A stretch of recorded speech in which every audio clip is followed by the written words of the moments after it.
Alive and alert on the north side of the dirt. It is your man D-Real coming at you with another Be Real with D-Real, where edutainment is what I do. Yep. Love black people like you love black culture. Yeah, we're big on that around here. Be Real with D-Real. And in that spirit, I noticed I did a video yesterday. It was about obscure black characters. And y'all seem to respond to it a little bit. So I'm going to do another one about another character, not as obscure as the last one, but pretty much not utilized for the large part. But before we get off into that, I need y'all to do what you always do for me. Comment, like, subscribe, and share to Be Real with D-Real page so that when new material comes out, you get it. If you digging what a brother's shoveling, put some dirt in my bucket, comment, like, subscribe, and share the Be Real with D-Real page. All right, let's just get off into it. We are going to be talking about another obscure black character, another villain who goes by the name of Moses Magnum.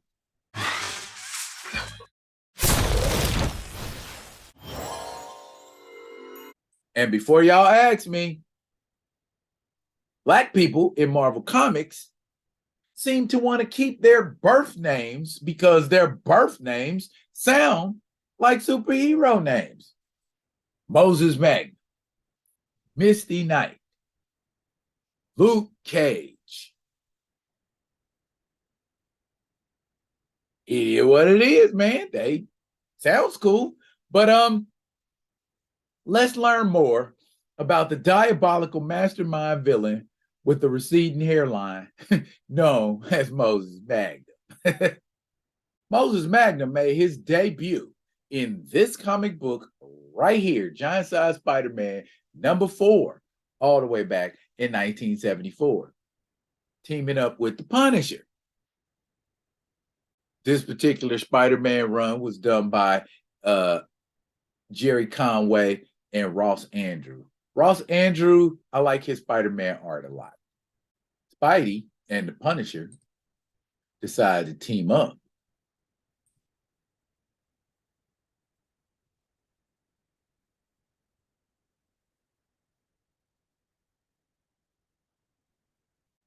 And the Punisher shows him what this gas that he just tossed to him does.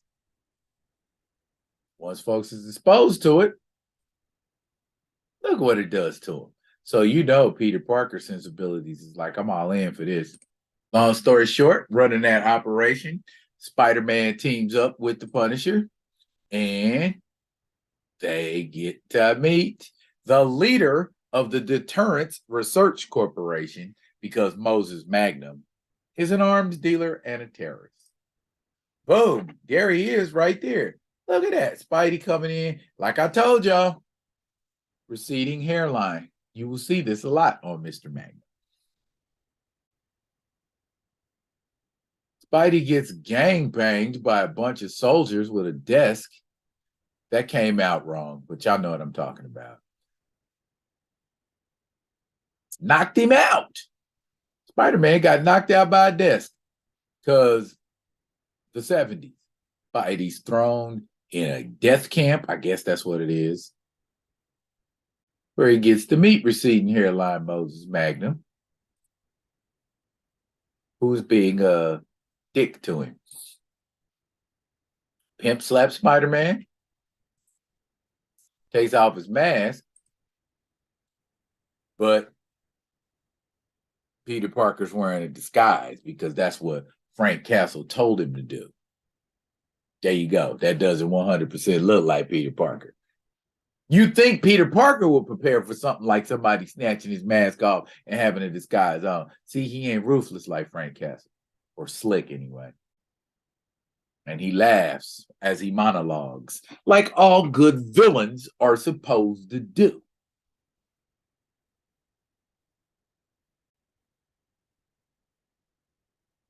Don't tell him what he is or isn't. I'm going to punch you in the stomach, Peter Parker. You mean these two regular guys are strong enough to hold 10-ton lifting Peter Parker? Maybe Peter Parker's waiting for the right moment. Yeah, let's go with that.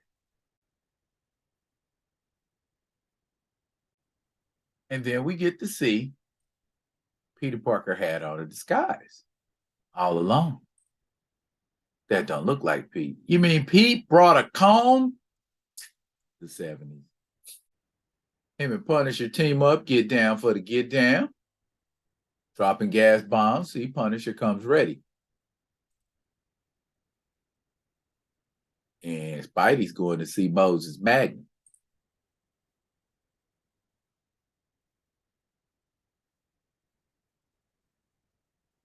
And he catches up with Moses Magnum. But Moses Magnum ain't no punk, is he? He's handling Spider-Man. He's handling Spider-Man. He's handling Spider-Man. 10 tons, right? Okay. And tried to do a Bane on him. Damn, Moses Magnum.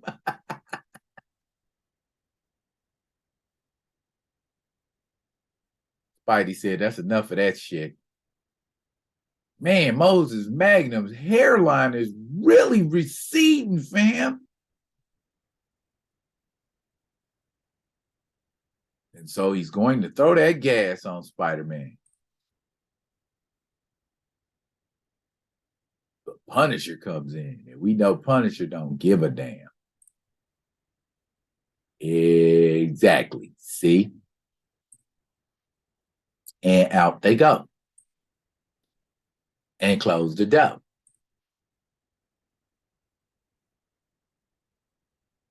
And that's what one would speculate happened to Moses Magnum. But oh no, kids, Moses Magnum shows up again 2 years later in giant size, king size, big old Luke Cage Power Man annual, where, of course, he's dealing with Moses Magnum.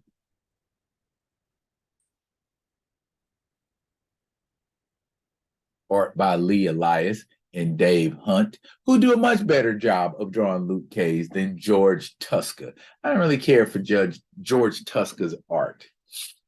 See, it's those same cats again with those same uniforms.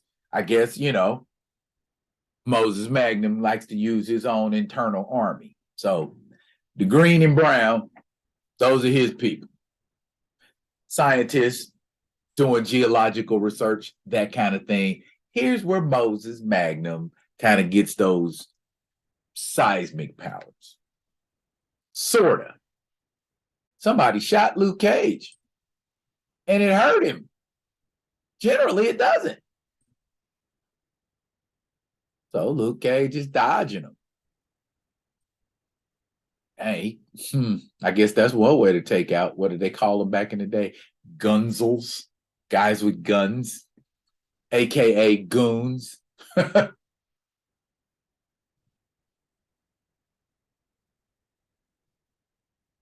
Much better art. Much better art. Even though that tiara, man, that tiara and that yellow shirt, bro, because the 70s. Are them dudes squaring up with some kung fu? Yeah, they are.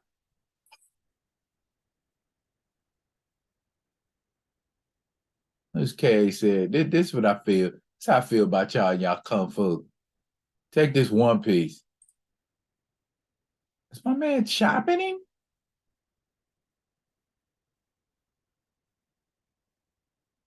These jokers might be able to take him down.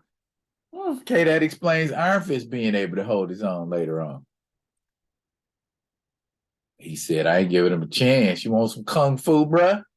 Take some of this Luke Cage kung fu. But he gets hit in the back of the head. And it hits him so hard, it makes him kick his feet up in the air. That's a punch right there, ain't it? And he like, who the hell was that? Eat boot, Luke Cage. Dang, dropped him. He said he ain't been hit like that since he fought the Thing. Yeah, that one from the Fantastic Four. So Moses Magnum is definitely packing a punch. Oh, y'all didn't know that was Moses Magnum? Yep, he got finger gas that puts cats to sleep. See, Moses Magnum, he's back. I guess that's them passing out. Here's a story of what happened with Moses Magnum when he was fighting Spider-Man. Yeah, we just looked at that. Out the room. Well, what does Moses Magnum do? Instead of melting, he threw some shit on and got the hell up out of there. Man, he got a look at his hairline, bro. He eventually does something about that, but not for a while. Luke Cage infiltrates Moses Magnum's secret headquarters, rescues the doctor, knocks a little Asian man into the wall, and they getting out of there. I wonder why they put her in camouflage. Maybe that's all they had. Luke Cage said, I got to get in my loud yellow so everybody can see me coming. And this is the seismic machine that Moses Magnum is working on. Here we see Moses Magnum squaring off with steel hard-skinned, 10-ton lifting Luke Cage. He got stronger later on, but right now, 10 tons of steel hard skin should be more than enough, right? Took a punch. Took another punch. Took a chop. Now he's on the ground. But here's a force blaster to the face that's strong enough to stop a charging rhino in its tracks, according to Moses Magnum, who always has an ace up his sleeve. And proceeds to lift Luke Cage up, throw him over the edge. But you know he's the hero of this book, so.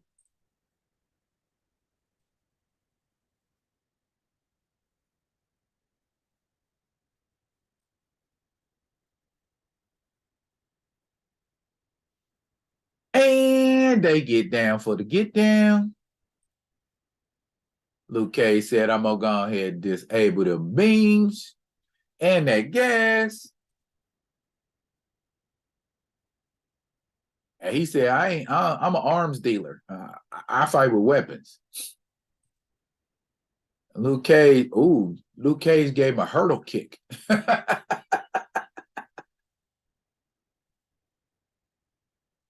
And Magnum, like all villains do when the going gets rough, well, most villains, he runs away.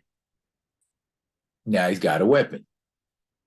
He said, your steel hard skin can't even stand his hand. Man, he got a receding hairline, don't he? But just then, shit's caving in. It's an earthquake. Okay. They're getting out. Moses Magnum's getting out. Or trying to get out. But looky there. Moses Magnum falls into the seismic machine's hole. And that should be the death of Moses Magnum, right?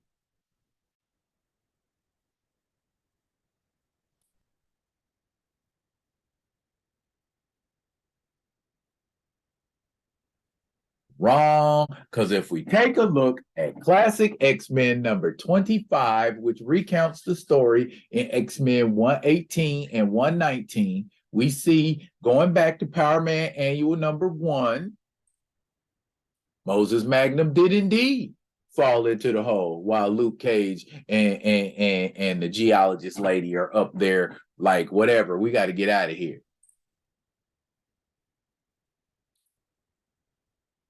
But Moses Magnum wakes up and he's tied up. Who's got Moses Magnum? Well, now, Moses Magnum's hanging out with Apocalypse. All right, then. And so that's where he gets his seismic powers through Apocalypse. And we know Apocalypse is good for giving everybody powers. And this is Moses Magnum trying to submerge Japan. Moses Magnum creating earthquakes that the X-Men are powering through. And then they've got to fight mandroids. Well, Sunfire ain't fighting them.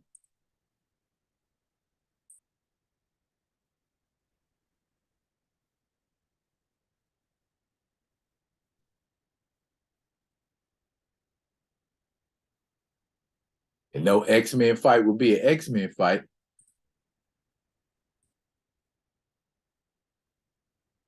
If we didn't get to see Wolverine be the best at what he does. Long story short, while they're cleaning up, look who shows up. Moses Magnum. Which brings us to X-Men 119. As you can see, he's taking on all the X-Men by his damn self. So those seismic powers are nothing to be scoffed at. And here, Sunfire and Cyclops and Colossus are busting into Moses Magnum's headquarters. And Colossus comes up first, gets snatched up by the neck by Moses Magnum. Bear in mind, osmium steel. And at this time, Colossus can lift about 70 tons. So he's supposedly not a pushover. He just isn't very skilled at fighting. That I guess that would make you a pushover, huh? And plow! Not only did he hit him and send him, he went through some stuff. So that's a punch. He can't remember when he's been hit so hard. Moses Magnum is smacking X-Men around like they ain't nothing.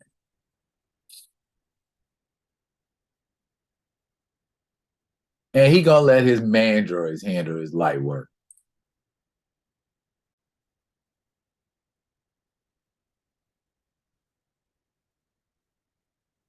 Colossus wants to redeem himself for getting the shit knocked out of him. And he does so. Moses Magnum, with his receding hairline, is doing villain dialogue. And there he is, still talking. Moses Magnum ain't to be trifled with. And there's the machine. Remember, we already saw all of this.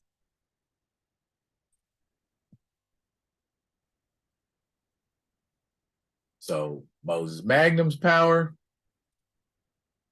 versus Banshee's power.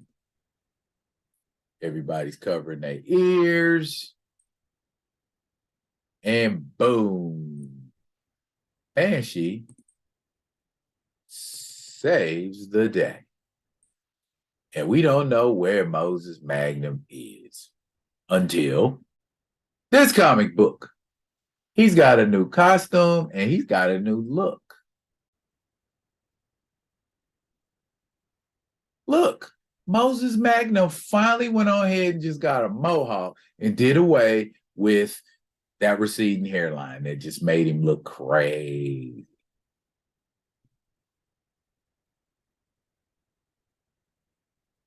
And he's seething with power.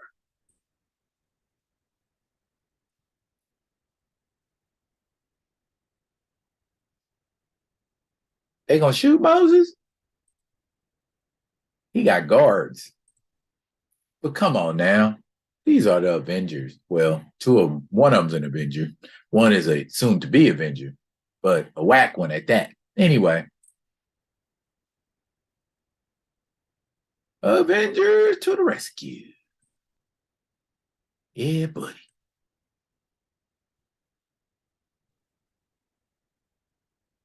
But Moses ain't easily dealt with.